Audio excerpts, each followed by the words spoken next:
Witches. So today we're going to start talking all about the earth element and magics that are associated with this element.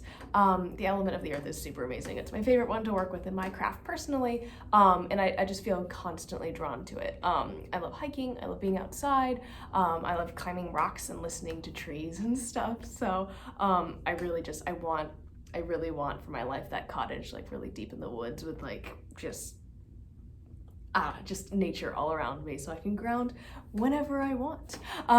So anyways, let's chat about some correspondences and some magics that you can use the element of the earth in. So first things first, the direction that is associated with the element of the earth is north.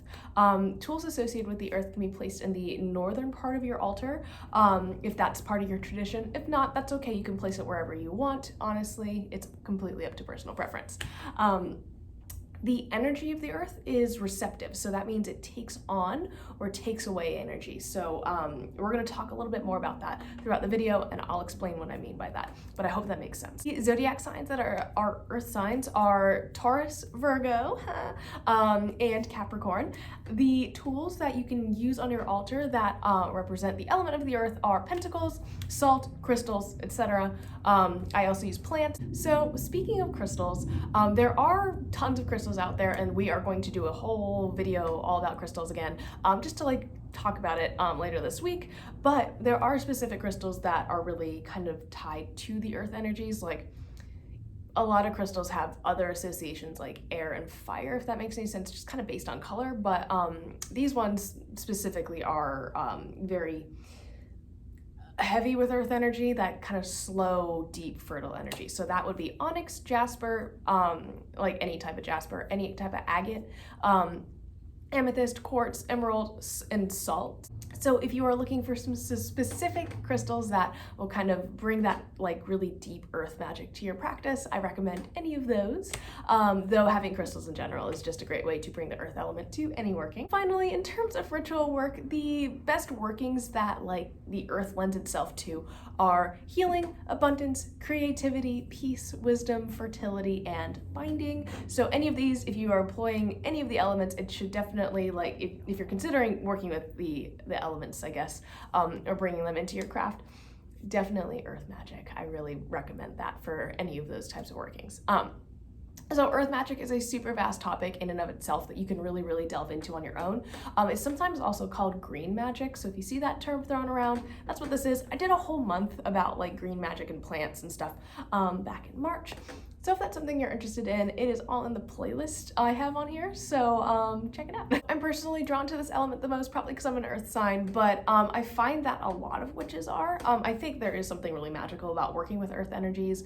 I have a lot of love for this element, and I'm probably going to get into that a lot throughout the week, so I'm probably just going to be like fangirling over the planet. I mean, if you think about it, like Wicca and stuff, that is which is a lot of people's first introduction to witchcraft, is an earth-based spirituality. So there's a lot of focus on healing the earth and working with the energies of the earth. So I think it makes sense that a lot of witches are naturally drawn to working with this element, and is a great element to be working with, definitely. It's one of my favorites. So yeah, let's talk about some of the different types of magics that you can really use to connect with the element of the earth. So the first one I want to talk about is healing magic. I think that this is like the number one type of magic that witches think of when they think of earth magic. When you think about what people really mean when they say, I want to get back to nature, it's just going back to that sense of like slowness, which I really like about the energy of the earth, right? It's just very like slow and deep and like healing, right? So we're constantly surrounded by like technology, myself included. I am addicted to my phone, like don't get me wrong. I'm not saying like, oh, phones are evil, but there is definitely something to be said about going out into nature and just like taking a second to like breathe and like slow down in order for our bodies to rest and like heal themselves properly, right? So the earth like is really amazing for that. It also grows food that nourishes us both like physically and sometimes like emotionally. I think there's a lot of emotion in kitchen magic, at least for me. So I think that like choosing ingredients that will nourish my loved ones is like a magic in and of itself. But I think that like when we go too far without like connecting with the earth and connecting with that healing energy, like we lose a little bit of that connection, it can be really detrimental to us. So like healing magics are just really like one of the main things that I think of when I think of working with the earth element, and I think that's really beautiful. Okay, so the next thing I wanted to talk about is grounding. And as someone with anxiety, grounding is a hard thing for me to do sometimes, admittedly. Like it is really hard for me to get out of my head, but it's like a very necessary part of my existence. If I go too long without meditating and taking like time to pause and like realign, it's just like not good. So grounding is something that can be done essentially at any time. I've done a video on this as well. I'm probably gonna start saying that more as we're entering into the second half of the year, but I've done a lot of videos so far. If you do have the opportunity to do some grounding outside, I really, really recommend it. Last weekend, I went to a botanical garden with one of my friends, and we literally, like, she's also a witch, so we like took off our shoes and like ran around in the grass and stuff. I'm not really sure that we were supposed to do that. It was like, but I mean, no one stopped us, so it was really, really fun. And when I say botanical garden, I don't mean like a fancy like conservatory. I mean like it was like almost like a park that it had acres and miles of like trails. We walked like 8 miles that day. It was really fun. I had a lot of fun. A lot of rocks. I liked them a lot.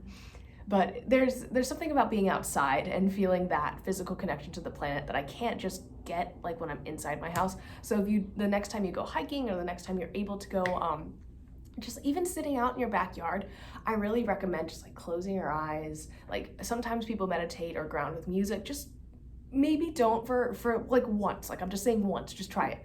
Lay down and just like stretch out and let yourself sink into the planet, and like just when you feel that, it's incredible. There's nothing else like it. Okay, so the next thing I wanted to talk about is crystals and crystal magic. These days, crystals are literally everywhere. Like I'm talking craft stores and Urban Outfitters. Don't buy those though. Shop local, thank you. Anyways, I'm going to talk about them a little bit more in depth tomorrow, but for today, I just wanted to mention how amazing they are. There are thousands of crystals out there. I think it's so cool that like each have such a unique energy to them, and I think the abundance of that is just amazing. So I like that, like when I have a crystal, it's almost like I have a little like pocket of the earth, and I'm just like, wow, this is like amazing. Like this is our planet, like that. I don't know, I probably nerd out about rocks too much, but my mom's a geologist, so that's probably why.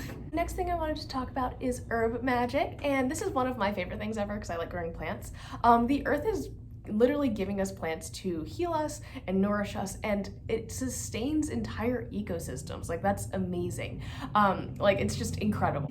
I just think it's really cool. I don't know, but I like when I think about the fact that millions and millions of years ago, like a collection of minerals and water and gases just like coalesced to create the perfect conditions for us to live is just like sacred. I don't know, like the chance that went into that is just really just blows my mind. But and I think that's something that should be like celebrated and protected, honestly, at all costs. Like, anyways, to get back to herbs. Herbs are great because they're really versatile. You can use them in spell jars. They can be made into tea or incense. They can be put into foods or baths, like ritual baths like we were talking about last week. You can grow plants as offerings to your deities, or grow medicines for yourself and your family, or even food to nourish yourself and your family. That like having a garden is really a devotional act to the earth, which I think is really beautiful. So even if you don't work with deities, just are more trying to connect with the elements or something like and have that be part of your craft, taking care of the planet and taking care of plants is a great way to do that. Herbalism and like herb magic is a whole like diverse and interesting realm to read about, so I definitely recommend it. If you don't have a copy of Scott Cunningham's Encyclopedia of Magical Herbs, I definitely recommend starting there and then moving on. It's just a really great reference book, and I use it like all the time, and it has like really pretty drawings and stuff in it, so definitely recommend it. It is the Stitching Witch approved. So the next form of magic that I want to talk about is binding magic, and we've all heard the sword and the stone myth that surrounds like Arthurian legend, which is also very cool. Like I very much like the Lady of the Lake, and Morgan Le Fay is often called the Morrigan, so I'm very biased. But the earth is an incredible element to like bind something that you don't want going anywhere. If you think about it, right? Like of all of the elements, earth, air, water, fire, it's the most stable and the most static. If you bury something deep enough into the earth, depending on the materials. It's probably like the materials of whatever you're bearing. It's probably not going to go anywhere anytime soon. The earth is, like I said, stable, it's solid, it's static. It holds and it transforms what you put into it. So keep that in mind when you're considering how to employ earth magic and maybe some protective rituals or some abundance rituals. It's one of my favorite things to do, and I will show you what I mean. The final thing I wanted to talk about is abundance magic, actually, and this is something that we will be talking about later in the week as well. So when we think about abundance and prosperity, we usually think about money, which is perfectly fine. The suit of pentacles, or in my deck, the suit of coins, is associated with the earth element. So there's definitely something that goes hand in hand with like growing abundance and growing like money and growing like plants. So it's all about expansion, right? And by putting in work. Anyways, there's a lot of metaphors going on. But bearing coins in your garden is a really common way for witches to like attract prosperity to them in their household or their place of business. It kind of mirrors planting seeds into the ground and growing flowers or plants. When buried with the intent to propagate wealth, you can bring in prosperity by planting wishes, like I said, like coins, crystals, herbs. The earth is really, really fertile, so just let it help you with like propagating your dreams and your goals. That's one of my biggest recommendations. So all in all, the earth is constantly around us, and it doesn't matter if you're living in the mountains or the middle of the city. It's there 100% of the time. So this is one of my, again, like I said, it's one of the, I think, the most accessible magics. It's because it's there all the time, and it's something that as witches we can really employ in a very successful way in our crafts. Okay, so that is enough of me nerding out about the planet. Tomorrow we're going to be talking about crystals, and if you have any questions about earth magic or anything that I talked about in this video, definitely leave them down below. I will be answering questions in the comments as always. I'll see you guys later. Bye.